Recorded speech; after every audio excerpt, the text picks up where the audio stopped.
John, I'm going to pass the spotlight over to you. As we start to near our destination, at some point, John, during the travels, sort of pulls Noah aside, probably even while they're still walking.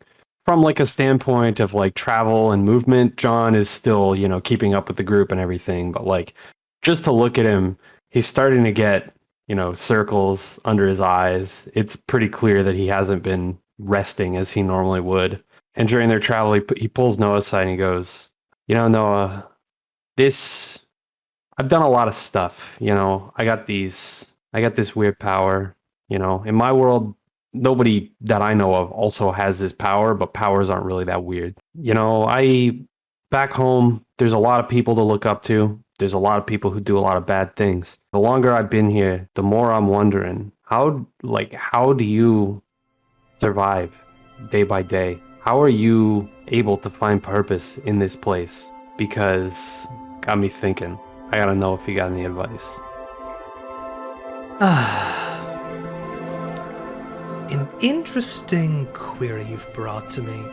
I will say, and he passes over his branded Vault 14 canteen over to John. I will say that what you have seen us do in the last time that you've been with us, that is it. I came from a vault that taught me how to survive in whatever world was going to be outside, and I do what I can.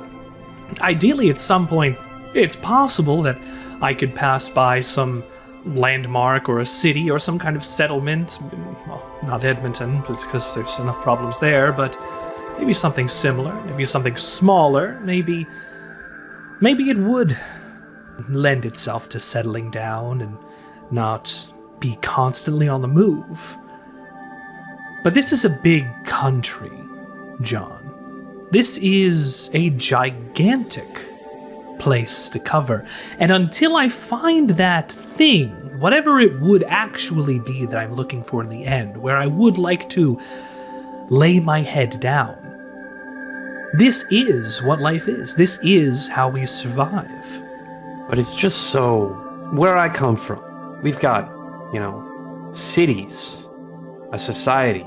There are thousands, hundreds of thousands, millions of people, doing what they do. And people like me, we go out there every day to try and make sure these people are safe. We're heroes, whatever that means, right? I've never thought about why it is I really do that. There are bad people, we stop bad people, we stop bad things from happening, we help people. This place that we're in is such a paradigm shift to where I'm from.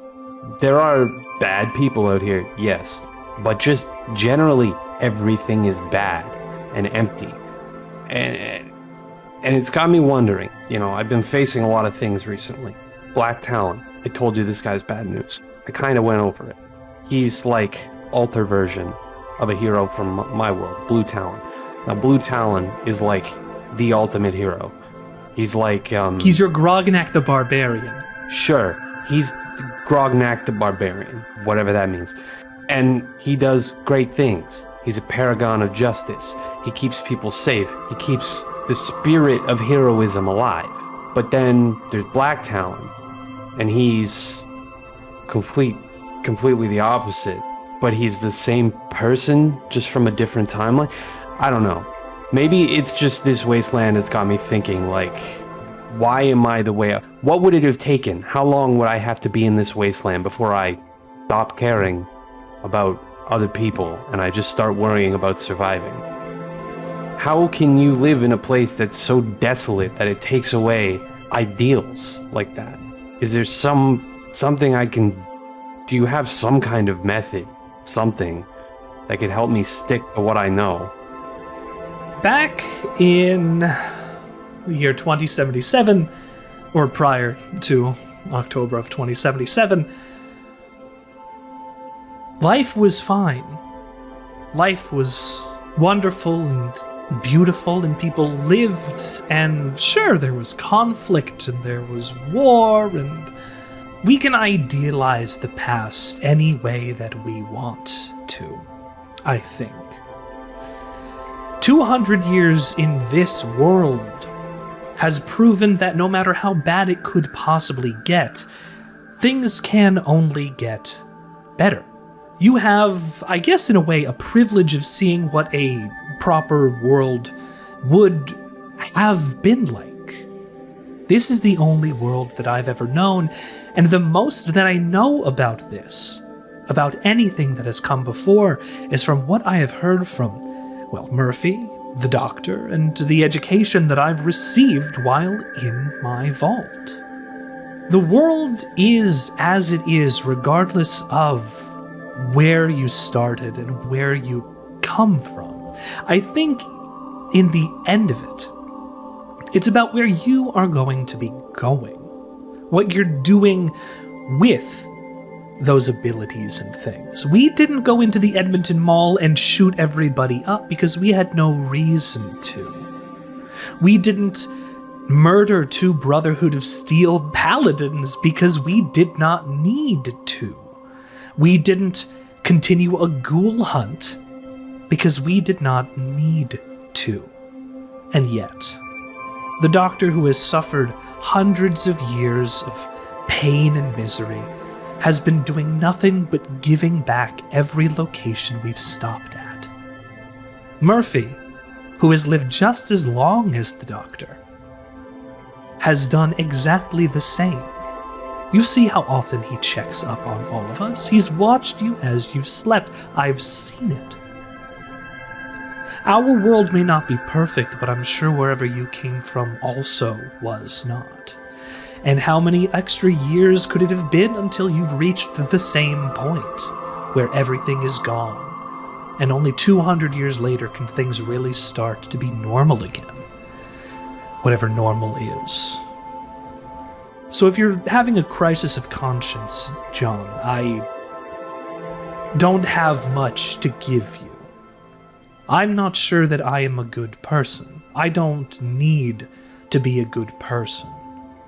I just need to not shoot every motherfucker that crosses my path. Yeah, I guess you make a decent point. I guess just the thing that worries me is that I'm trying so hard to adapt to living in this big empty wasteland. I'm just worried that eventually maybe those, bad choices will just seem tempting because, goddamn, they would have been so much easier. Were they tempting where you came from? No. Not at all, not in the slightest. You can shoot a gun literally behind your back and still somehow hit whatever you would like in the face. I've seen it happen, John. And you have these incredible things that I've only seen able to do with, and he holds up his Pip-Boy, with technology like this. And you do it naturally. Right. And this thought has never occurred to you before. That's the problem. It would be so much easier here to get away with it. I could take advantage. You could. And the fact that you say it would be easier is very telling, John. Regardless of whatever this place ends up doing to you by the time you do leave, and yes, I do believe that you will get to leave. Whatever this world to you does to you, maybe don't forget that there were some good things to learn here as well.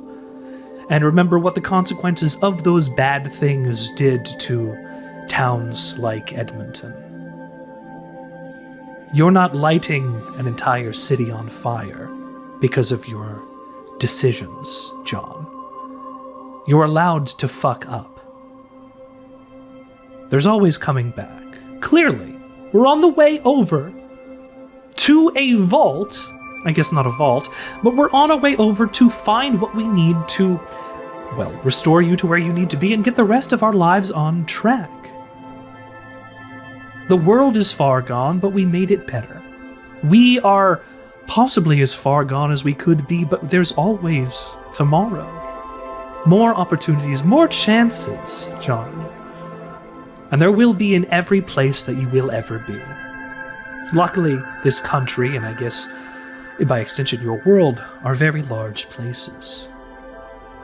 You can find a new place to settle down if you do fuck up. I think I get what you're saying.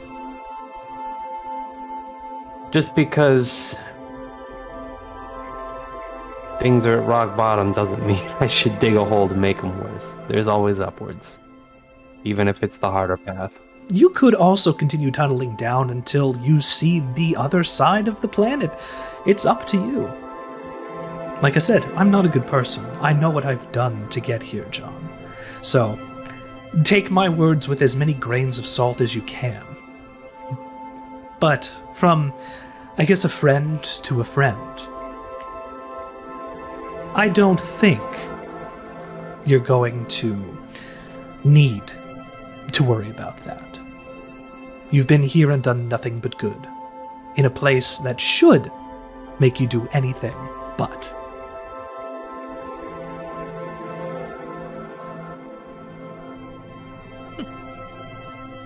Nice. Okay. Thank you. That was fantastic.